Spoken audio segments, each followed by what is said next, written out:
Salut à tous et bienvenue pour cette nouvelle critique express. Et aujourd'hui, je ne vais pas parler d'un film, mais d'une série. Voilà, vous l'avez vu dans mes vlogs achats dernièrement, Les Sopranos, la série d'HBO sortie en 99 aux États-Unis et en 2000 en France sur une chaîne câblée qui s'appelait Canal Jimmy. Mon Dieu, qu'il y avait énormément de séries sur Canal Jimmy. Et mon Dieu, qu'il y a eu beaucoup de bombes aussi chez HBO. Hein. Voilà, Oz, Mad Men et celle-là maintenant, Soprano. C'est une petite merveille. J'ai passé, mais vraiment 6 saisons limite extraordinaires. Voilà. Alors, vous attendez pas du tout à de l'action. Justement, il y a énormément de paroles, énormément de temps mort. C'est ça qui fait la force des Sopranos. Voilà. On va y revenir un petit peu voilà, sur la genèse de la série et comment qu'elle a marché en France et aux États-Unis. Alors, les Sopranos, ça parle de quoi? Ça parle de Tony Soprano qui est au milieu de deux familles. La première famille, c'est son job, voilà, avec ses cousins, ses oncles, ses problèmes d'argent, ses problèmes de conflits entre deux quartiers. Et l'autre famille, en fait, bah, c'est sa famille à lui, sa femme, son fils, sa fille et sa mère. Sa mère qui est une vraie saloperie, voilà. Et dans le tout premier épisode, bah, on va voir que Tony, bah, en fait, il arrive pas à gérer tout ce petit monde, voilà. Et il tombe dans les pommes parce qu'il a trop de pression, voilà. Faut savoir que Tony Soprano n'est pas venu d'un claquement de doigts parrain de la mafia, voilà. C'est malgré lui, voilà. C'est parce que son père y était, donc c'est un peu malgré lui. Et tout ce stress, tout ça, il va mal le gérer, puis il va tomber dans les pommes. Et c'est très malvenu dans les familles de la mafia parce que normalement, on doit, surtout un parrain doit gérer tout, tout et garder son self-control. Voilà.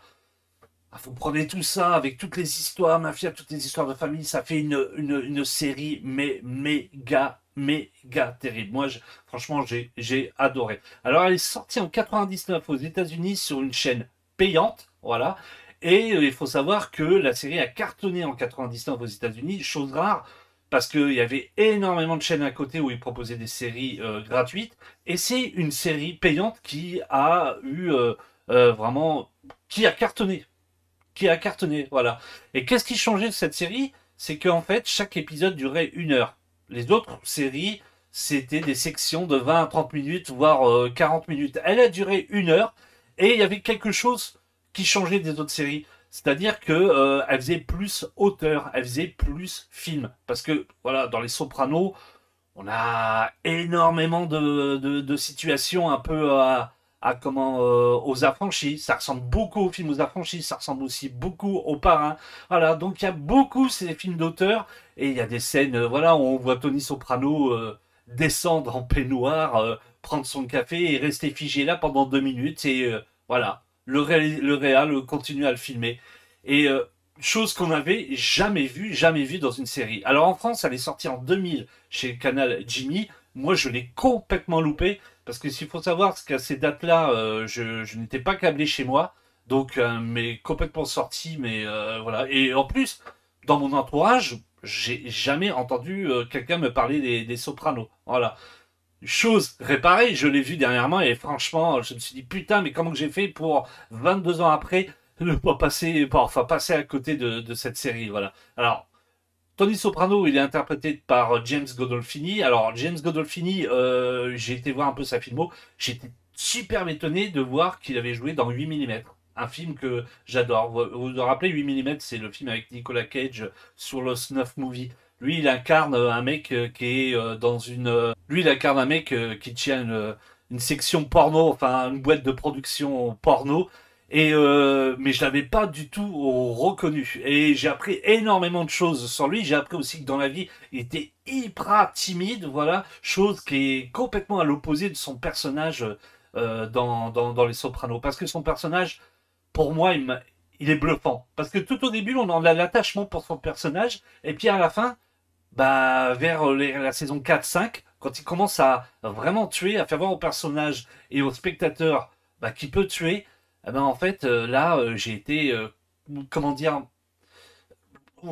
ma façon de penser du personnage n'était plus du tout la même. J'avais moins d'empathie au personnage. Je me disais à chaque fois, mais quand est-ce qu'il va se prendre une balle? Quand est-ce qu'il va se prendre une balle? Voilà. On en reparlera à la fin dans le passage spoiler. Voilà.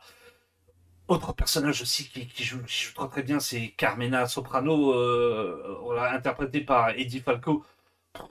Elle joue extraordinairement bien. Voilà. C'est elle qui arrive à tenir Tony, qui arrive à bien le tenir, voilà, malgré que voilà, il s'amuse à papillonner à droite à gauche. Et à un moment donné, elle pète complètement un plomb. Mais elle aime bien aussi son petit confort, hein, vous voyez. Hein. C'est quand même, même Tony lui fout souvent dans la gueule qu'elle aime bien, voilà, les bijoux, les belles voitures, les belles maisons, voilà. Elle a un train de vie, voilà, qu'il faut assumer. Tony l'assume, voilà. Mais elle a du caractère et elle sait pas faire. Ses enfants, sa fille, tout au début de la série, je pensais, mais vraiment, vraiment, mais vraiment exécrable. Ben, à la fin de la saison, tu t'en rends compte que ben, elle veut un job qui n'a rien à voir avec son père. Elle veut être avocate. Et puis elle s'en sort bien dans la vie. Voilà, ça devient une personne super agréable. Par contre, le fils, voilà, le fils, lui, tout au début, voilà, c'était un gamin, voilà. Et plus il grandit, plus il n'en a rien à foutre, il devient exécrable. Et comment qu'il parle à ses parents, il a vraiment, vraiment, vraiment de la chance que Tony, eh ben, dans toute la série, les saisons, dans les 6 saisons, eh ben, il y a une fois, il le prend en callback, il a deux doigts de lui en mettre une, mais il ne lui met pas. Voilà, parce que Tony, il a un attachement à la famille. C'est la famille avant tout. On ne touche pas à sa famille. Il y a une scène aussi où à un moment donné, sa fille se fait insulter par un malfrat d'une autre famille, mais vraiment vulgairement dans un restaurant. Là, il y va. Cette scène est choc, hein. Voilà. Elle m'a fait penser aussi à la scène de American History X, c'est-à-dire qu'il lui ouvre la bouche, il lui met les dents sur la marche, et il lui écrase la tête. Donc il a plus de dents. On en retrouve dans la même scène avec Edward Norton dans American History X. Alors vous voyez, le truc, c'est que vous avez le Tony du côté de Mafia qui peut être vraiment borderline. Voilà, faut pas le prendre la tête. Il se pète des plombs comme ça d'un coup. Et vous avez le Tony dans la famille qui adore ses enfants, mais des coups aussi qui se barre sur la poudre d'escampette. Il connaît très très bien quand il y a des conflits familiales. Voilà. Et vous avez l'autre Tony aussi qui est avec cette fabuleuse psychologue interprétée par Lauren Bracco. Pour tous ceux qui connaissent les affranchis. Ah bah là, on la retrouve dans la série. Comme quoi, il y a énormément aussi d'acteurs qui ont déjà apparu dans des films de mafieux, dans des séries, voilà. Et on les retrouve dans Les Sopranos. Donc elle incarne vraiment une psychologue, euh, comme tout psychologue, qui arrive à tenir face à Tony Soprano. Et au début, c'est un peu chaud, hein, parce que lui, Tony Soprano, comment dire, sans être vulgaire, voilà, il a un job à la place du cerveau. Hein. C'est tout ce qui bouge, il tape. Hein. Sa femme, elle a des putains de cornes.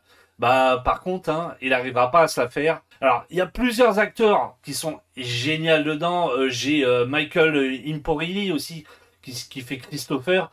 Vous avez pu le voir aussi dans Les Affranchis. Très très bien. C'est le neveu de Tony Soprano. Lui, il est un très très borderline. Hein, voilà, il se poudre souvent le nez, il fume beaucoup, il boit beaucoup. Mais il y a énormément d'acteurs. Il y a énormément de choses à dire. J'ai aussi Polly aussi qui me fait trop marrer. Il est interprété par Tony Sirico.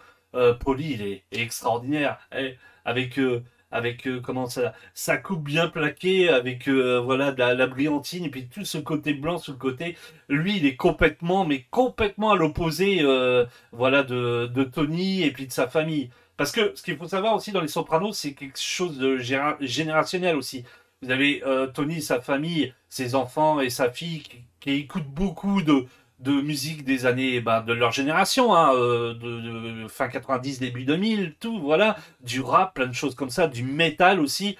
Et puis, vous avez Tony Soprano qui reste encore dans les vieux titres des années 70, dans les ballades italiennes, voilà. Et puis, son pote Poli aussi, qui est habillé encore dans le style mafieux des années 70. Ils sont complètement, mais complètement en dehors de la plaque et c'est magistral, voilà.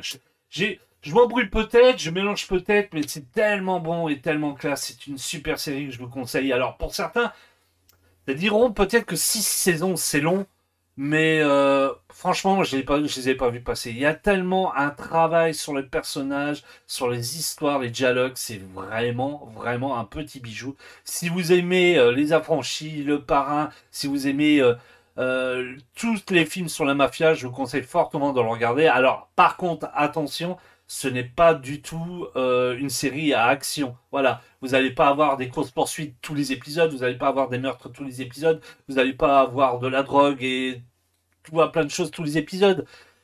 Mais il y en a quand même, un tout petit peu, mais c'est beaucoup plus basé sur, voilà, la famille. Et c'est ça qui fait la force de cette série. Et qu'est-ce qu'elle est classe, voilà. On va passer au côté de spoil, parce que, en fait, voilà, je voulais vraiment vous en parler, c'est la toute fin, voilà. Est-ce que ça va vous empêcher de regarder la série? Peut-être pas, vous allez vous dire, bah en fait, bah oui, il m'a dit la fin, mais moi je connais pas vraiment l'histoire de Tony Soprano, de la famille Soprano, de la mère aussi. La mère, j'ai oublié de vous parler, hein, qui est vraiment une saloperie. Hein. La première saison avec elle, j'avais envie, je l'aurais eu devant moi, je l'aurais déboîté. Hein. J'ai jamais vu une mère comme ça. C'est une horreur, voilà.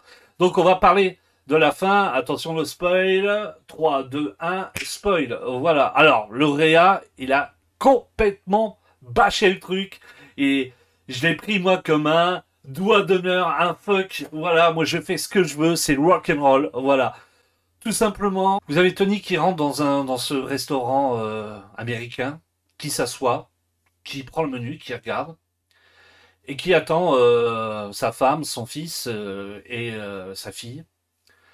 Sa femme arrive avec son fils, suivi d'un autre type. Elle s'assoit devant lui, son fils s'assoit devant lui, et le type, il s'assoit au bar. Il regarde Tony, Tony le regarde. Tony regarde le menu, et il attend. Il demande à son fils si sa journée s'est bien passée. Son fils se plaint encore une fois de son travail. Voilà, il lui dit, il faut le temps autant, il faut commencer par le bas de l'échelle, et après tu réussiras. Voilà, il lui explique ce que c'est la vie. La serveuse arrive, la serveuse lui passe un grand bol d'onion rings. Il lui a dit, j'ai commandé ça en vous attendant, vous allez voir, c'est hyper bon. On revoit une autre image de sa fille dehors qui a du mal à se garer. Entre-temps, deux blacks rentrent dans le restaurant, Tony les regarde. Là, on sent une petite pression, quelque chose. On se dit, il va se passer quelque chose. Qu'est-ce qui va se passer? Voilà. Ça faisait, moi, 6 saisons que j'attendais que Tony se prenne une balle ou qu'il arrive quelque chose de grave. Voilà. Mais Tony prend son onion rings et vous avez une musique qui passe. Il mange son onion rings, il fait ça de visage et on entend sur la musique stop et c'est l'écran noir. Et je vais pas finir cette vidéo comme ça parce que vous allez me dire, voilà, c'est magistral, c'est magistral. Alors certains pourront dire, mais tu sais du foutage de gueule, et il y en a énormément parce que ce qu'il faut savoir, c'est que la fin de cette série fait encore parler. Voilà, moi je l'ai vu. Voilà, on est en 2022, la série est sortie en 2000, 22 ans. J'ai mis 22 ans avant de regarder cette série, et en 22 ans, j'ai regardé sur les forums, les gens ils sont encore ouf, ils sont encore fous, ils sont énervés les gens. Voilà quoi. Et moi sur le coup, j'ai eu un truc, mais de ouf. La première chose que j'ai fait, et j'ai remarqué sur les forums, beaucoup de gens ont fait la même chose, c'est que moi j'ai cru que mon lecteur Blu-ray 4K avait merdé, ou le Blu-ray avait merdé. Donc j'ai rééteint, j'ai réannulé la télé, j'ai relancé l'épisode pour voir. Bah non, ça se finit comme ça. Voilà. Je suis sur le cul. J'ai été sur le cul. Alors certaines personnes crient au scandale, d'autres crient au génie. Alors moi j'irai pas jusqu'au génie. Je dirais sous le coup ça m'a un peu énervé. Après je me suis dit putain l'enfoiré le Réa quand même il est bon. Il est bon quand même. Hein. J'ai dit que ah ouais franchement il est bon. Parce que quand on réfléchit bien, en fait ça donne des portes ouvertes à plusieurs choses. Alors pas une suite parce que le Réa il l'a dit tout de suite hein, il y aura pas de suite puisque malheureusement voilà James Gandolfini est décédé d'une crise cardiaque dû à sa façon de vivre, voilà. C'est un peu drôle parce que quand vous voyez dans la série, il mangeait énormément. Et à un moment donné, il y a même un, je ne sais plus qui lui dit, je ne sais pas si c'est Christopher ou Polly. Je crois que c'est Christopher oui, qui lui dira, il dira, tu verras dans 50 ans, tu finiras d'une crise cardiaque et tu seras mort à cause de tout ce que tu bouffes. Voilà. Et c'est arrivé dans la vraie vie. Voilà. Et donc, une suite, il n'y en aura pas parce que lui, il ne vit pas. Mais on sait à l'heure actuelle qu'il y a eu une préquelle avec son fils. Voilà, je ne l'ai pas encore vu, je le regarderai. Je vous ferai un avis express dessus, pas de souci. Donc, pour moi, il ne pensait pas qu'il y allait y avoir de suite. Mais ça donnait de l'imagination à ceux qui regardent la série. Voilà. Euh, Voilà, on s'imaginait, est-ce que le gars sur le bar, celui qui rentrait dans la WC, est-ce qu'il va ressortir avec un flingue? Ou les blacks, est-ce qu'ils vont braquer quelqu'un dans le restaurant? On s'imagine plein de trucs, voilà, ça laisse une porte ouverte. Et puis le Gréa aussi, il est fort parce que, en fait, il finit sa série sur Tony, sa femme, son fils et sa fille à table en train de manger, comme il l'a commencé tout au début, après après cette fameuse scène où Tony tombe dans les pommes, bah vous le voyez à table avec sa femme, son fils et sa fille. Voilà. Alors est-ce que c'est un coup de maître ou pas? Voilà. Dites-moi dans les commentaires ce que vous en pensez. Voilà. Je trouve que 22 ans après, c'est quand même assez ouf. Voilà. Je vais pas faire le tour du coffret, hein, je vous l'ai dit pendant le vlog. Franchement, vous pouvez le choper sur Amazon, vraiment d'une très très bonne qualité à 60 euros. Petit défaut sur la première saison, voilà, il y a eu des baisses de volume, chose qu'on ne retrouve pas dans la saison 2. Voilà. Sinon, est-ce que j'ai d'autres choses à dire? Rien d'autre parce que c'est franchement une série hyper classe. C'est dommage que James Gandolfini à plus de 50 ans est décédé parce que franchement là, il a eu énormément de récompenses aux Emmy Awards. Voilà, Eddie Falco aussi en a eu énormément. Voilà quoi, c'est une série qui reste et restera parce que même 22 ans après, moi j'ai pris un énorme pied et je trouve qu'elle a pas du tout vieilli. Il y a des séries en fait où vous regardez les premières saisons, vous vous dites ouais, c'est quand même assez vieux et plus c'est récent, plus vous dites ça passe. Bah là non, franchement, j'ai pas eu ce truc là. Sur ce les amis, je vous laisse et je vous dis à très très vite. Portez-vous bien, ciao.